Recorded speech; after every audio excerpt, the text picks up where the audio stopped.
Welcome to the Benzo Free Podcast, your home for an honest, straightforward, and personal discussion about anti-anxiety drugs, their effects, and how to deal with dependence and withdrawal. Whether you have taken benzodiazepines, Z drugs, or any other tranquilizers, know someone who has, or you just want help dealing with chronic anxiety and insomnia, this is your podcast. I'm your host, D.E. Foster, author of the book, Benzo Free, The World of Anti-Anxiety Drugs and the Reality of Withdrawal. I'm so glad you joined us today. Please stick around and let me bend your ear for a few minutes. You just might feel a little better on the other side.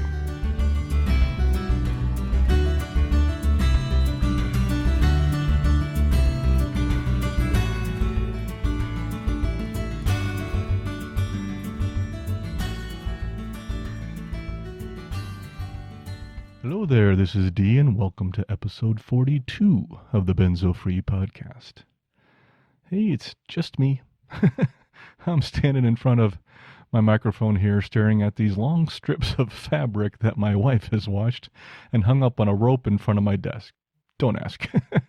I'm recording this on Monday, and we're between snowstorms here in the Front Range of Colorado. Yesterday we had about 5 inches of snow, and tomorrow we're supposed to get another 6 or 7.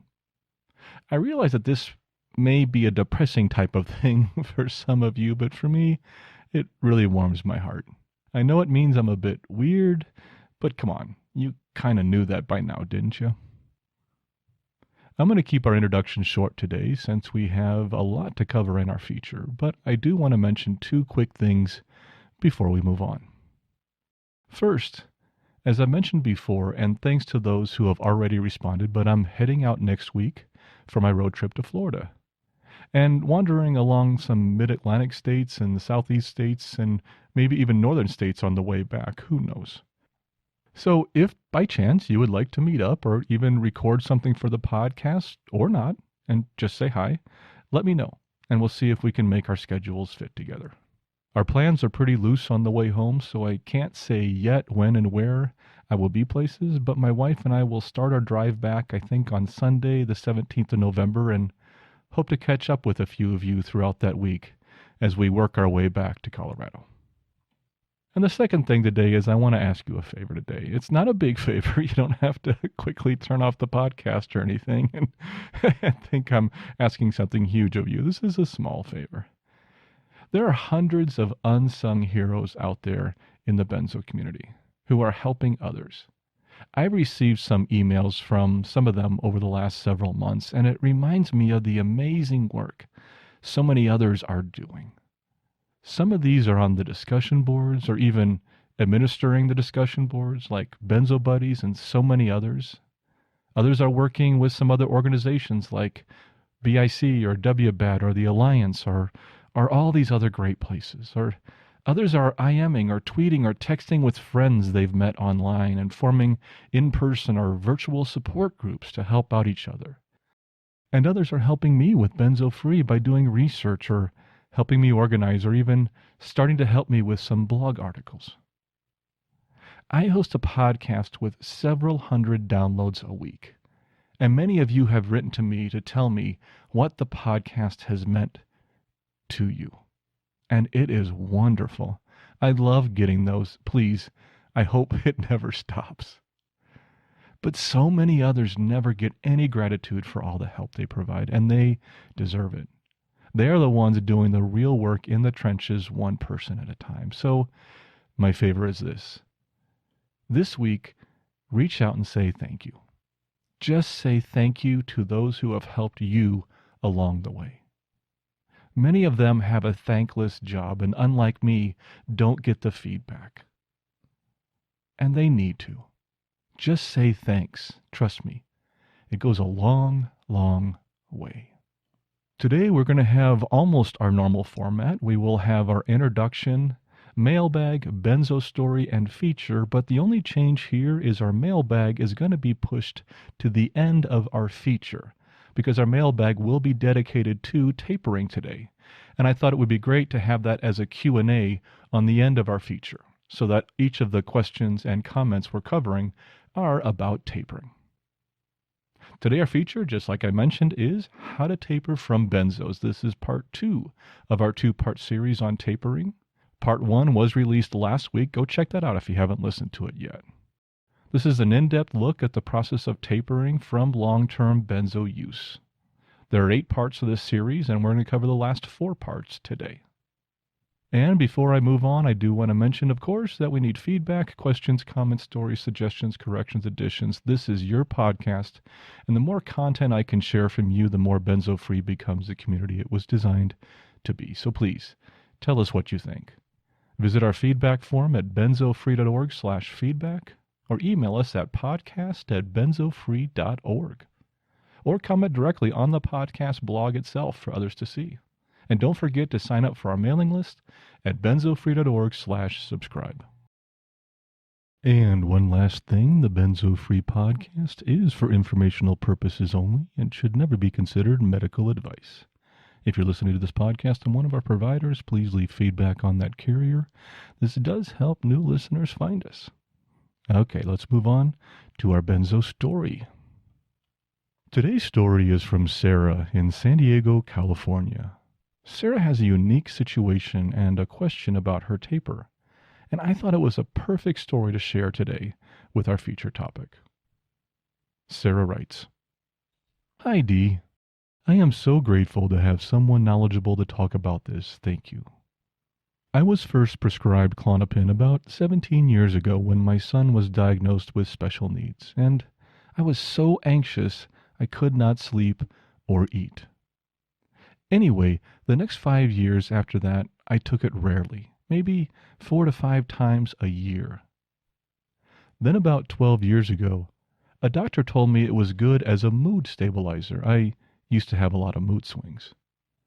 But I still took it as needed, maybe 2 to 3 times per week. At times I took very little, sometimes 1/4 milligram, sometimes half of a quarter. Yep, I figured out how to break those little half pills. I used to be very sensitive to it, and doctors were happy that in all these years I had never exhibited tolerance. Through the years, I had many jobs and often left them abruptly due to my anxiety. Sometimes I had taken Klonopin a couple days before I left, so I was never quite sure about the role Klonopin played on those stress leaves.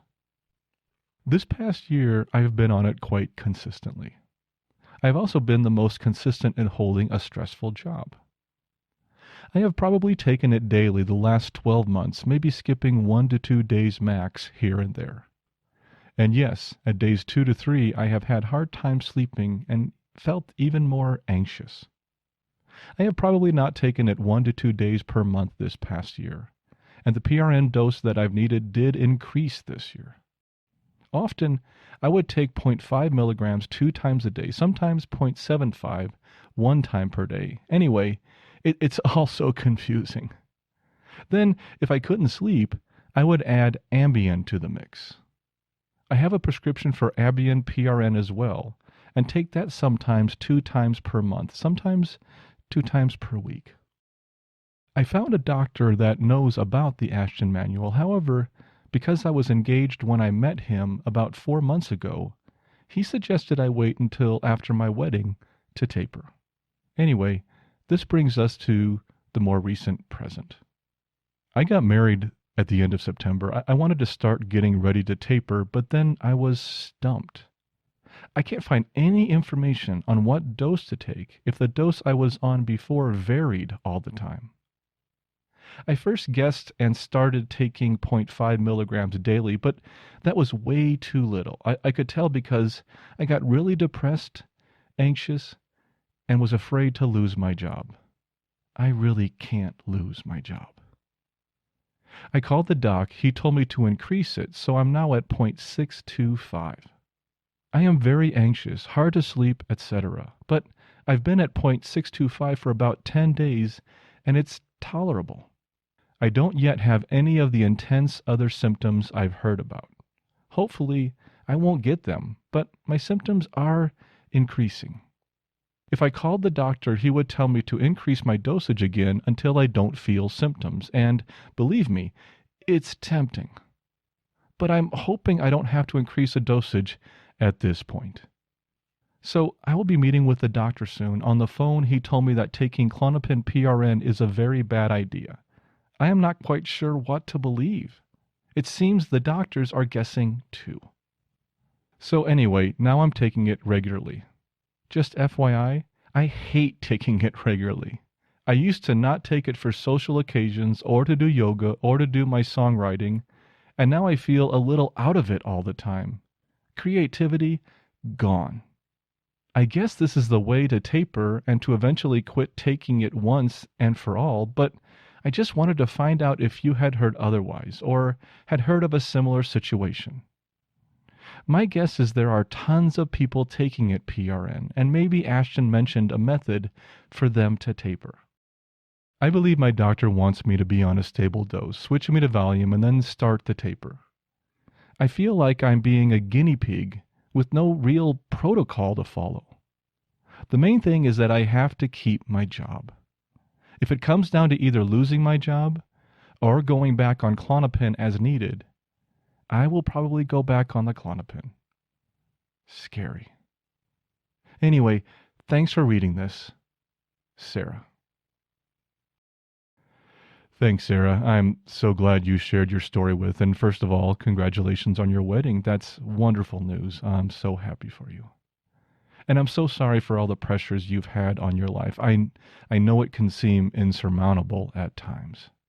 Your tapering situation is complex, I will admit. So much so that I've added it to our Q&A in our feature on tapering.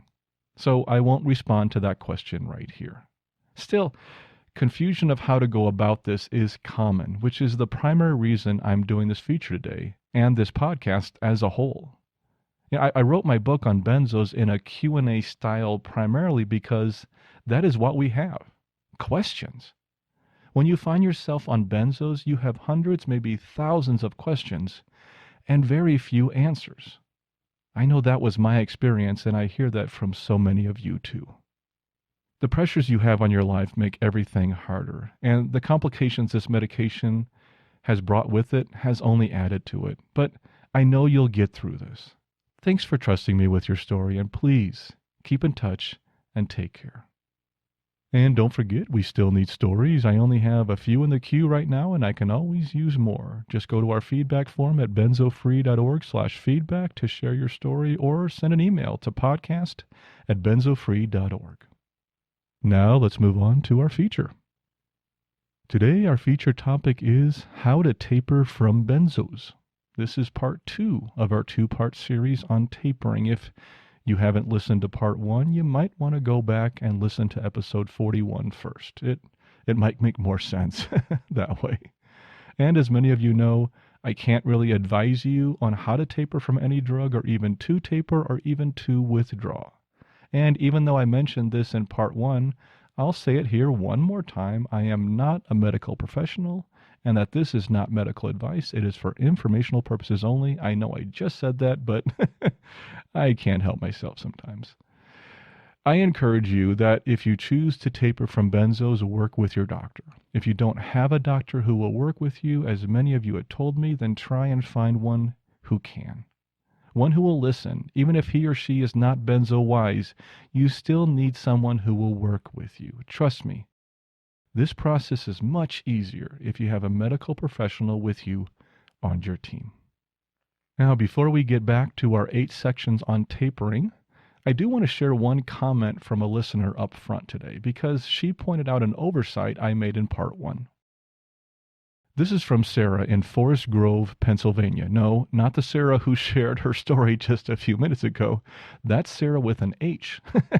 We'll get to her question at the end of the feature in our Q&A.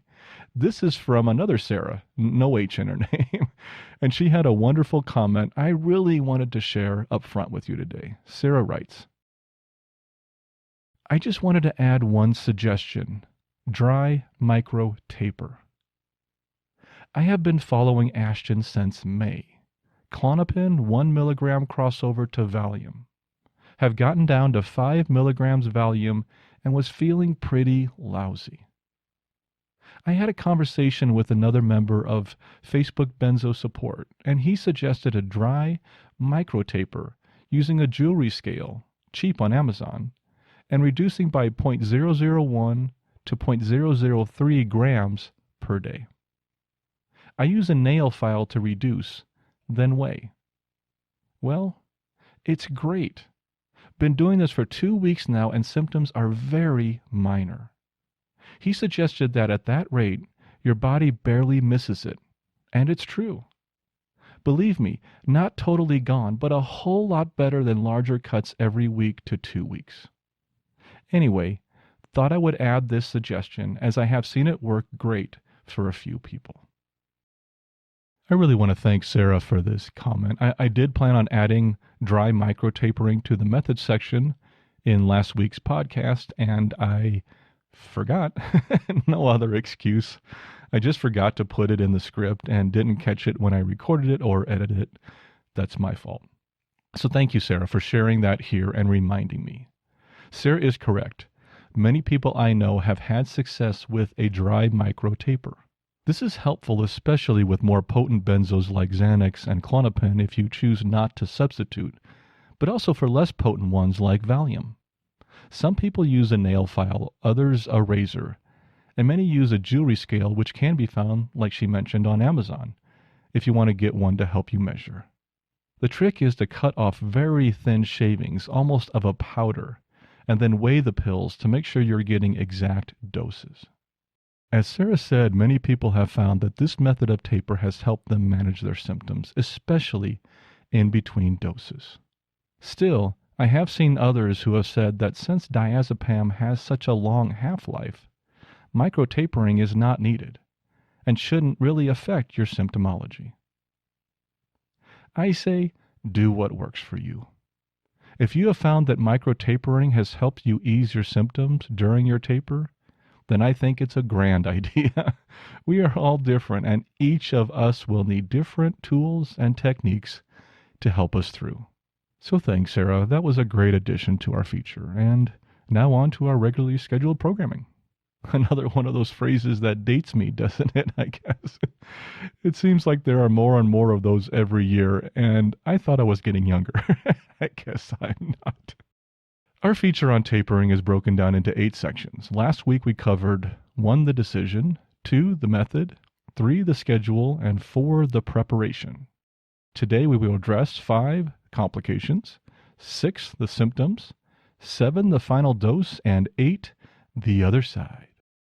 And we will follow that up with a short Q&A section, basically our mailbag, just moved to the end of our feature. Please remember that this is still basically an overview and that there is a lot more information available on the web. Please do not attempt to taper from Benzos if you haven't read the Ashton Manual. And, as I mentioned last week, it won't hurt to stop by Benzo Buddies and read their information too. Don't forget the Ashton Manual does have several tapering schedules in the manual itself, which can be a lot of help. Okay, that being said, let's pick up where we left off last week. Number 5, complications. There are many complications that may come along during your taper. Symptoms are probably the biggest ones, but there are others. Updosing, medical procedures, medications, lifestyle, and other factors that can affect your taper. Let's take a look at a few of these.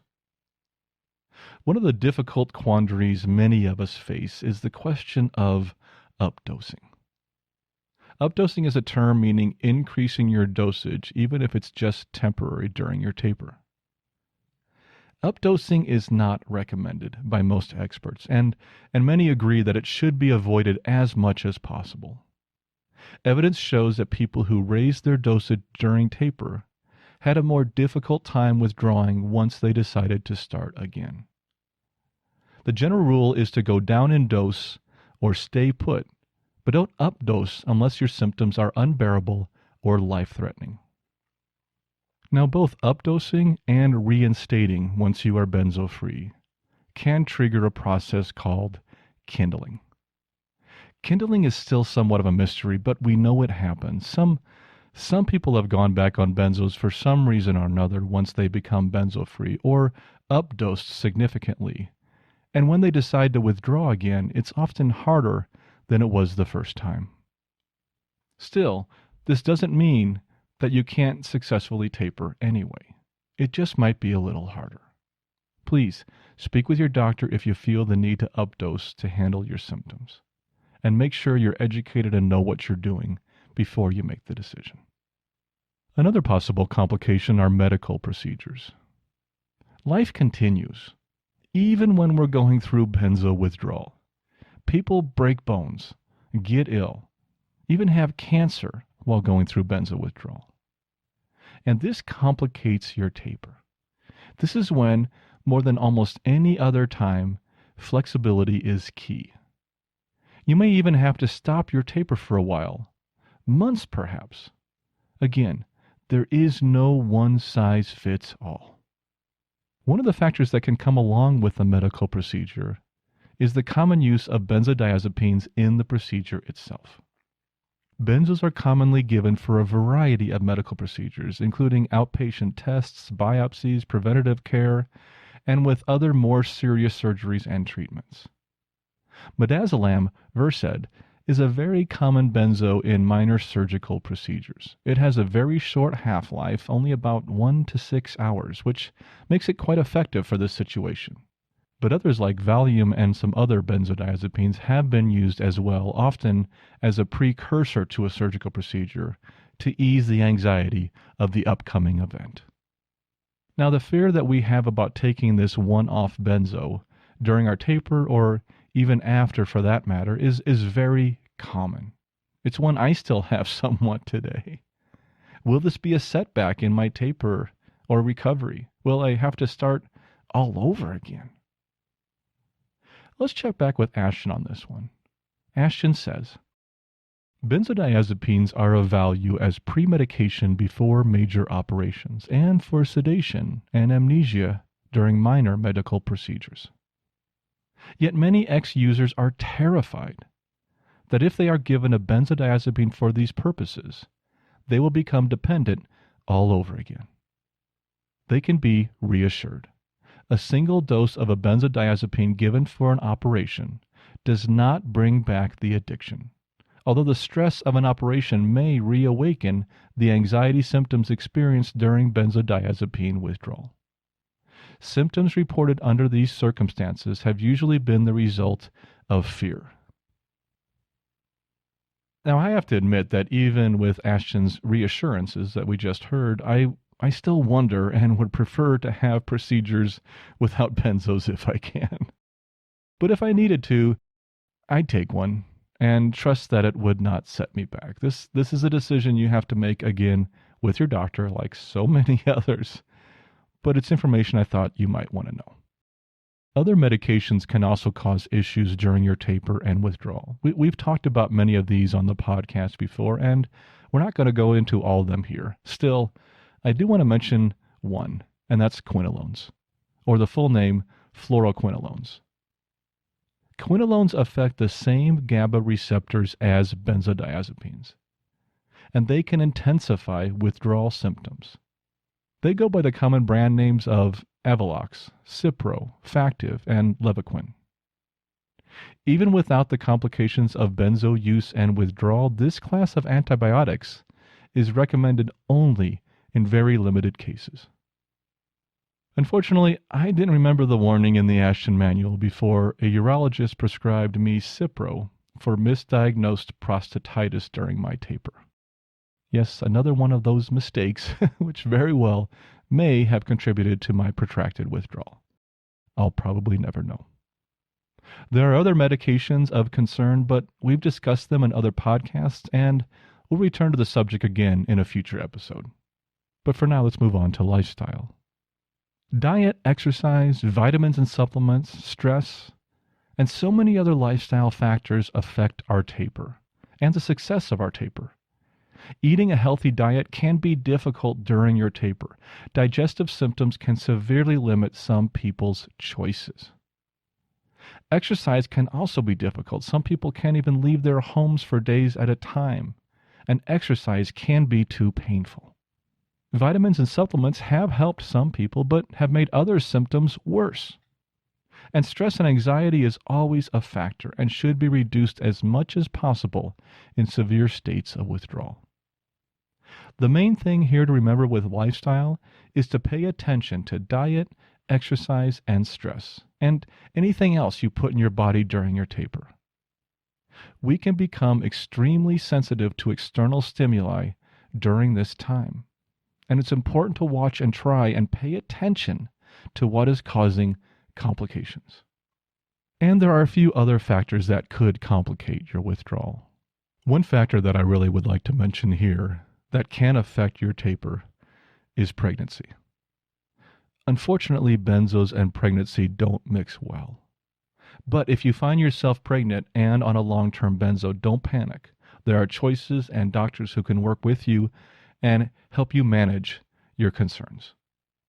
But I do feel I need to let you know the risks. Benzodiazepines are a Class D teratogen. A teratogen is an agent that can cause a birth defect. A Class D teratogen is one in which positive evidence of fetal risk has been identified. Still, in some cases, the benefits may warrant continued use of the drug during pregnancy despite possible risks to the fetus. You see, the concern is this. Benzodiazepines taken during pregnancy cross the placental barrier and can affect the growth and development of the baby. But withdrawal from benzos can also aggravate the pregnancy. Women who find themselves already on long-term benzos and pregnant can face a difficult dilemma. According to an article in the NHS Grampian, a regional health board of NHS Scotland, they advise the following. Sudden cessation of benzodiazepine use during pregnancy is potentially hazardous for both mother and fetus, including the risk of convulsions. Benzodiazepines may cause long-lasting and difficult-to-control withdrawal symptoms in the neonate, so any reduction in the level of use is to be encouraged. Now, in these situations, more than any other, it's vital to work with your doctor for both the health of the mother and the baby. Please know that many women have gone before and actually had a successful pregnancy and a healthy child while on long-term benzos. The trick here is to work with your obstetrician and find the best solution to manage both your health and that of the child during this time. Withdrawal can also be more difficult in the elderly, but they can also show some of the greatest benefits from a successful withdrawal. And a slow taper has been shown to be the most effective with them, as with other ages. And there are other factors that can complicate a taper, and we could go on and on talking about those for another hour or two, but we need to move forward and continue on with this topic. So let's move on to symptoms and take a look at those. Number 6, the symptoms. Symptomology during taper, much like during the entire withdrawal period, differs significantly for every person. Some say that they experienced their worst symptoms during their taper. And after they jumped, things got much easier. While others say the really hard times didn't even start until they took their last dose and started acute withdrawal. It depends on so many different factors, many of which we are still uncovering. During one's taper, symptoms can often become a bellwether of their taper, and if the person is going too fast or too slow, they can tell based on their symptomology. It just makes sense that if your symptoms increase too much and become more than you can manage at that time, that slowing down your taper rate or even pausing for a while at one stage can help out. Or if you aren't experiencing any symptoms at all and want to increase your pace a bit, you can try that out too, but try and be careful if you do this. Symptoms can sneak up on you, and it's important to pay attention so you can adjust if they increase in severity. Since we have provided a 14-part series on symptoms on this podcast with the final installment coming very soon, I'm not going to go into a lot of detail on symptomology here. Please check out one of the previous episodes which focuses on the various symptoms of concern. Just remember that symptoms are just that, symptoms. Rarely are they a sign of anything wrong other than your body healing from benzos. Still, if you are worried that a symptom might be something more serious, please get it checked out. If nothing else, it might ease your mind ease your anxiety, and thusly ease the severity of your symptoms. Number 7, the final dose. I'd like to open this section with a question from a listener. This is from Heather in Minnesota. This is just part of her email. I will share the rest of her story in a later episode. Heather writes, I know everyone is different, but is there any data or statistics on what dose people try to jump off? I've heard 0.5 milligrams, but wonder if some people go lower. This is one of the questions I received, which triggered this 2-part series on tapering. Thanks for the question, Heather. Knowing when to take your last dose is a question I received more than a few times. A lot of this depends on your taper. For me, I thought I couldn't really cut my pill of Klonopin any smaller than 0.25 milligrams, since the pills only came in 0.5 milligram sizes, and I had a pill cutter where I could cut it in half. Thus, I jumped from 0.25 milligrams of clonazepam, equivalent to 5 milligrams of diazepam, and that's a big jump at the end. Obviously, I was wrong about not being able to go slower. I could have dry microtapered, as we mentioned earlier, or titrated with liquid, but I thought I'd be fine jumping from 0.25. Not my best decision, not even close. The decision as to when to take your last dose is up to you. Looking at the last dose as an equivalent dose of diazepam, I know people who have jumped from 1 milligram of diazepam, and some who have jumped from 0.1 milligrams of diazepam or lower. This, again, is a decision for you and your doctor. What are your symptoms like at your current dose? Do you feel confident enough to jump here? Or would it be better to go down a bit lower before you do? For me, I think slower is better, but that's hindsight speaking. I understand the push to finally be benzo-free and not wanting to delay it any longer. And Ashton actually agrees with that philosophy. Let's hear what she has to say on this. The 1 milligram or 0.5 milligram diazepam per day, which you are taking at the end of your schedule, is having little effect apart from keeping the dependence going. Do not be tempted to spin out the withdrawal to a ridiculously slow rate towards the end, such as 0.25 milligram each month. Take the plunge when you reach 0.5 milligrams daily. Full recovery cannot begin until you have got off your tablets completely. Well, there's your advice from Ashton herself. At some point, you have to jump and take your last dose, and then the medication is gone and your body can really start to heal. And after you took that last dose, do everything you can to keep it that way. Try not to reinstate if you can help it, or you might face kindling, as we spoke about earlier. And it can be even harder to withdraw the next time around. And another thing some people do is they carry around a just-in-case dose or a rescue pill with them in case they need it. Ashton mentions this in her manual too. If these pills are just for comfort and never taken, then I guess there's no harm. But just by having them with you, they may be too tempting during a difficult day not to take them. And then you can wind up back where you started again. I'm not a huge fan of rescue pills or just-in-case doses, but again, that's just my opinion. Do what works for you and what makes the most sense for your taper. The last dose decision can be a very difficult one to make, and no one should pressure you into making it. But once you've made the decision, you can finally say you are benzo-free. 8. The other side. Being benzo-free is pretty amazing. But, and I wish I didn't have to say this, for many of us, it's not the end of the symptoms. Acute withdrawal starts the day you take your last dose of benzodiazepine, or non-benzodiazepine if that's a drug you were taking. And that stage can last up to 18 months.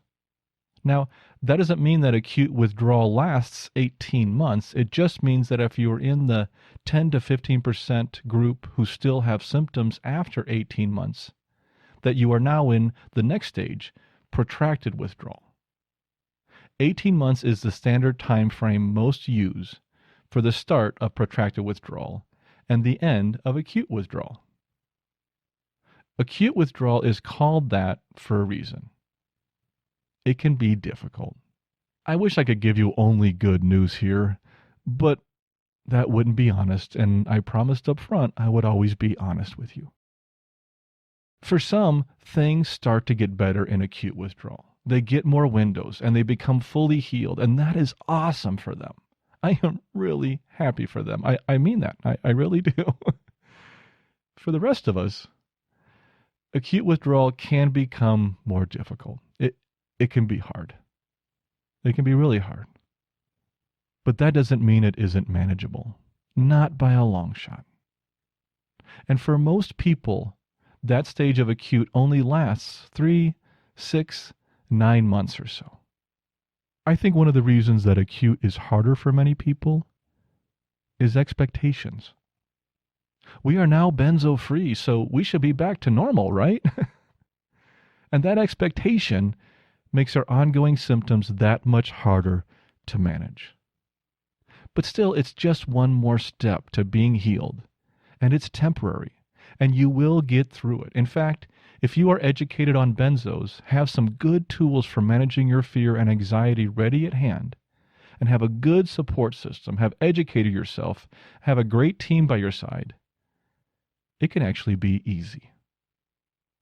But remember this, when your symptoms do start to ease and you get more windows, and you start to feel more human again and get out and see the world and socialize and return to work and find new love and excitement and adventure and all that great stuff, life can be pretty damn good. No, life can even be better than it was before. I still have symptoms, and yet, in many ways, I'm better than I was during or even before I took benzos. And many of the people who I've spoken to who successfully withdrew have said the same things. There is a rainbow on the other side, and it is pretty damn cool. You can do this. I know you can. And as Ashton mentioned a long time ago, expectations of the horrors of benzo withdrawal are often far worse than the actual experiences for most people. Find a way to manage your fear. Find a way to bring down your anxiety. And you're going to get through this just fine. Now let's take a look at a special tapering version of our mailbag or Q&A to close out the feature. I have 2 questions and a comment to close this section out. So let's take a look at those right now. Our first question is from Christina in Harford County, Maryland. Christina writes, I'm reading your method to try and understand how to come off of clonazepam. I'm only on 0.5 milligrams in the morning. I was taking 1 in the morning and 1 at night. However, I stopped the night dose a few months ago. I've had some withdrawal symptoms and still do, but I'm so scared to stop the morning dose. I was doctor prescribed this medication for anxiety, and when I recently told my doctor I was done taking it, he wasn't much help. I'm trying to understand the tapering schedule. However, my dose is not one of the ones there. Can you please help? I'm going to my primary care doctor for her help as well, but I would really like to use your tapering method. Well, thank you, Christina. I really appreciate your question. When I wrote back to Christina, I told her, first off, I wouldn't follow my method if I was her. I made a lot of mistakes, and I'm still in protracted withdrawal 5 years out, so I don't know that I'm the example. Now, that may have happened anyway, despite my mistakes, but it also might be due to my method of taper. Trust me, you can do a lot better with your taper than I did with mine. Learn from my mistakes as well as the successes of those who preceded you. Perhaps a 10-2 rule is a good place to start, but then maybe you might need to go slower or even a little faster if it works for you. Trying to find the right schedule specific to your drug and dosage in the Ashton manual can be difficult. Ashton couldn't provide a schedule for every situation and every drug. It would have been 100 pages long. That's why I like the 10-2 rule of a 10% reduction of current dose every 1 to 2 weeks as a good basis, something to start from. It fits every situation and every dose of every different type of benzo, and that's the beauty of it. Or at least I thought it fit every situation until I got the next email. The next question is from Sarah in San Diego, California. Yes, that's Sarah with the H, the same one we heard the story from earlier in the episode. I promised I would come back to her question about tapering, and here I am. And I must admit, this one really stumped me. Let me share her initial short email before she sent her story so we can hear her question about tapering. Sarah writes, I've been taking Klonopin for at least 12 years at various doses as needed for anxiety. Some days I wouldn't take it at all, and some days I would take 0.5 to 1 milligram. Sometimes I would go for 3 or 4 days without it. More recently, my dose ranges from 0 to 1.5 milligrams per day. So my question is, how do I know at what dosage to start my taper? I've never taken a regular dose. I'll write again soon, I promise, but would love to know the answer to my above question. Thanks, Sarah. This is a good one, and I admitted to Sarah outright that I didn't really know what to tell her initially. And I do have to be careful, for as I mentioned once or twice, maybe, that I can't advise anyone on how to taper. But I can share information and discuss the topic with you. Here's the dilemma. If I was the one who had been taking a benzo on occasion over several years, I'd have the following questions. First off, am I even dependent? That's the first thing I would want to know. If I can go 3 to 4 days without a dose, and there are no complications, then it's possible I'm not even dependent. Still, if I was taking Klonopin, the half-life of Klonopin is 18 to 50 hours, a moderate length half-life as far as benzos go, so it is possible I'm just not experiencing the symptoms yet between doses. Unfortunately, this was not the case with Sarah. She was experiencing some interdose withdrawal already. So that leaves us with the question of how to taper. And this question, do I start taking a dose regularly? And if I do, and I wasn't dependent before, will I become dependent now? Will I make the situation worse? And if I don't start taking a dose regularly, do I just keep taking it occasionally and reduce that dose over time? Well, I thought I'd do some research, which turned up diddly. I couldn't find much. I just couldn't find much on that specific topic, which kind of surprised me. Thus, I asked a few people I know in the benzo community, including a benzo-wise medical professional. I asked if there was a hypothetical situation such as this with a patient of theirs, what might that person say? And it stumped this person for a few minutes. You see, most of us are told that to become dependent, you need to have taken the drug for 2 to 4 weeks or longer continuously, and not PRN, as Sarah had done. But that begs the question, does that mean that you cannot become dependent by taking it PRN or occasionally? I'm guessing you still can. It just might not be as common. The benzo community is not an exact science. We're still figuring this stuff out as we go along. In the end, if it was me, I believe I would start taking a regular dose, but at the lowest level I could, and still manage my symptoms and my job. And then I would slowly taper from there with probably the 10-2 rule as a start, perhaps via substitution, liquid taper, or even micro-tapering if I needed to, and left myself the flexibility to stop whenever I needed. But that's just what I would do. It doesn't mean it's right. And of course, it is not medical or any other kind of advice. Did I say that already? If anyone has any information to help shine a light on this question, please let me know, especially if you know of any professional articles or research studies which help provide a more clear answer. Thanks, Sarah, for the question and for the story. And our final comment is from Jeff in Chicago, Illinois. Jeff has a differing opinion on tapering. I've said a few times in this podcast that I have yet to talk with someone who tapered rapidly and was glad they did. Based off of Jeff's email, perhaps Jeff is the exception. Jeff writes, I'd like to offer some input on the podcast on tapering. My position on this goes somewhat against the grain, so I guess I'm presenting it as a sort of alternative view. I remember when I entered into a state of severe tolerance withdrawal. It was in early 2012, but I had no idea what it was, and I continued to languish in that state for 5 more years.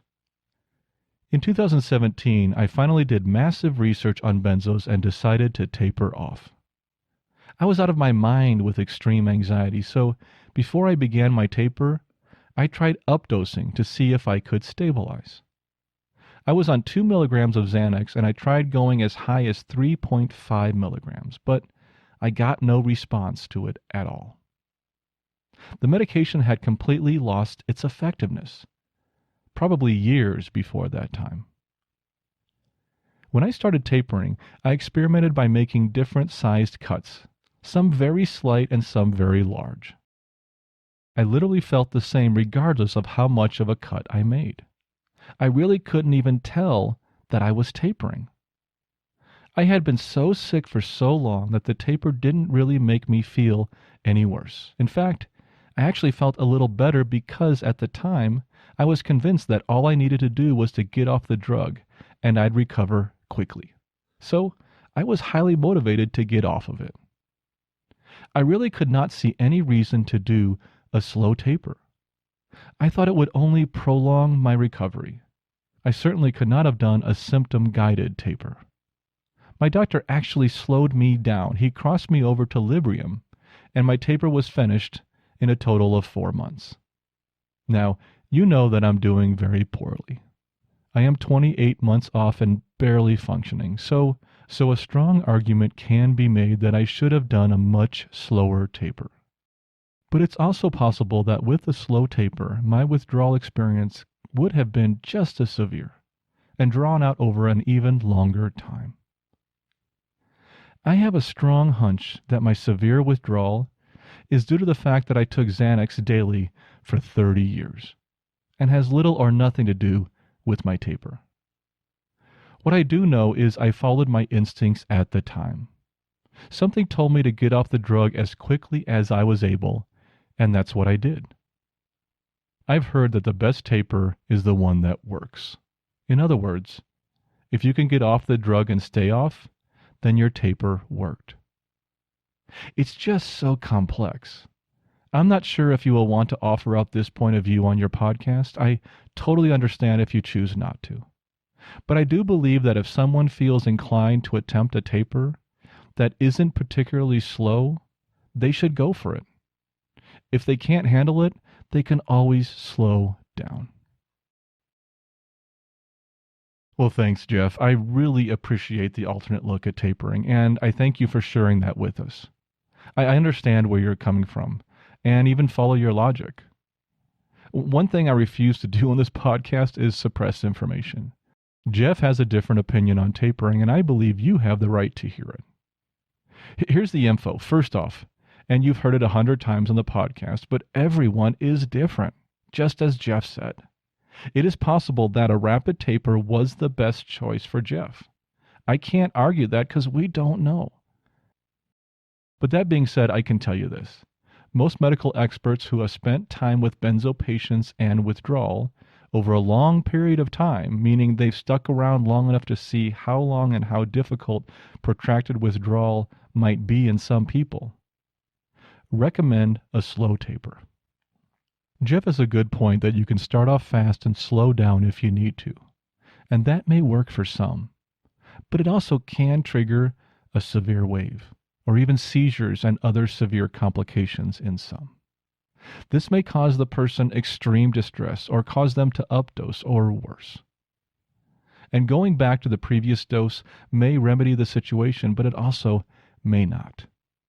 Tapering is not a decision to be taken lightly, and that is one reason that many recommend a slow taper. We have lost people, many people, during withdrawal who couldn't take it, who couldn't see their way through and struggled to find any hope in this process. It's really sad, but it's true. So tapering is something to take seriously and make the decision that's best for you. This is one of the reasons I recommend working with your doctor. You need solid medical support during this time because it can be difficult. But it's also one of the reasons that I stand by slow tapering, because we don't know who those people are going to be.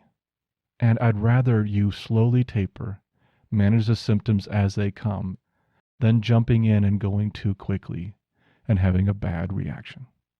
I feel that a slow taper allows the body to heal as it is tapering down instead of trying to catch up all at once.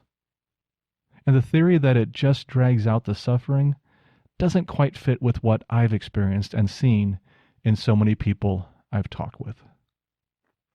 I can't count the number of people who have CT'd or rapid detoxed and have shared with me how they strongly regret that decision. But on this podcast, when we need an expert opinion, I am not the one who should respond. So let's end this Q&A section with a few quotes from Professor Ashton. Ashton said the following in her manual. At first, the withdrawal was a process of mutual trial and sometimes error. But through this experience, some general principles of withdrawal, what works best for most people, emerged. These general principles are derived from the 300 who attended the clinic up till 1994 and have been confirmed over succeeding years by hundreds more benzodiazepine users with whom I have been involved. There is absolutely no doubt that anyone withdrawing from long-term benzodiazepines must reduce the dosage slowly. Abrupt or over-rapid withdrawal, especially from high dosage, can give rise to severe symptoms, convulsions, psychotic reactions, acute anxiety states, and may increase the risk of protracted withdrawal symptoms. Professor Ashton spent many years working with benzo patients and saw a lot, and I believe that she knows what she's talking about. Jeff is still experiencing ongoing withdrawal complications, as he mentioned. Now, this may have happened regardless of how he tapered, or it may have been influenced by his rapid withdrawal. The truth is, we don't know. I understand where Jeff is coming from, and I respect his opinion, and he has every right to it. But as for my opinion, I'd rather be safe than sorry, and stick with the expert's opinion on the matter. Thanks, Jeff, for the email. It was a great topic to discuss. And that wraps up our two-part feature on tapering. Yay! I hope you enjoyed it. I want to thank the listeners who suggested this topic and who provided some of the questions and content within it. Thank you so much for your help. Take care, and if you hang with us for just 30 seconds for our disclaimer, we'll move on to our moment of peace and our closing. This podcast is for informational purposes only and should not be considered medical advice in any way. The host of this podcast is not a medical professional, nor is he engaged in rendering medical, health, or psychological advice, nor any other kind of personal or professional services. The views and opinions expressed by our listeners and interview guests on this podcast, whether read from textual submissions or presented in their own voice, do not necessarily reflect those of the Benzo-free podcast or of its host. Withdrawal, tapering, or any other change in dosage of benzodiazepines, non-benzodiazepines, or any other prescription drug should only be done under the direct supervision of a licensed physician. Our full disclaimer can be viewed on our website at benzo-free.org/disclaimer. And that brings us to our closing, our moment of peace. It's just 1 minute, and it's an opportunity to quiet your mind a bit before you return to the chaos of the real world. The way this works is that I will give you a brief introduction, perhaps a suggestion of something to focus on. Then I will play a soft bell which will indicate the start of the 1 minute. This will be followed by another soft bell which will indicate the end of the 1 minute. And that will be the end of the episode. Feel free to continue to meditate if you choose. If not, continue on with your day. And please remember that you should only do this if you're in a safe place, where you can close your eyes, relax, and let the world pass by without you for a minute. Today we are going to return to a very basic meditation, one we've done once or twice before. This is the So-Hum meditation. It's one of my favorites because it's so simple. On your in-breath, say to yourself, so. And on the out-breath, say hum. That's it. That's all there is to it. So without delay, let's get started. Close your eyes and relax. Take a deep breath in. Hold it for a second and let it out slowly.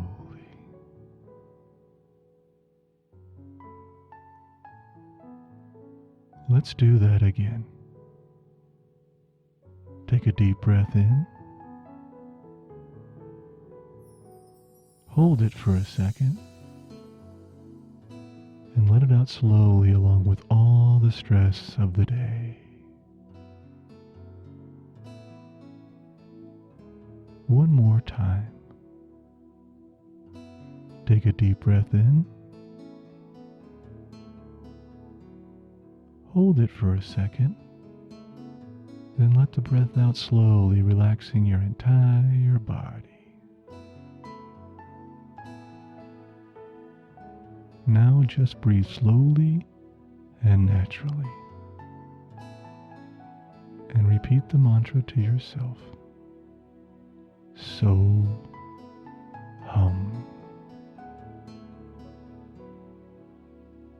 If your mind wanders, which it will do, just gently bring it back to your mantra. No judgment whatsoever. Continue to do this for 1 minute.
Our next episode is episode 43, and it will be released next Wednesday.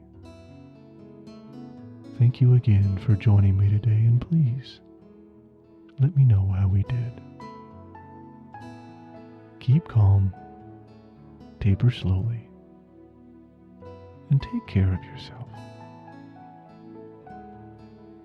I'll see you next time.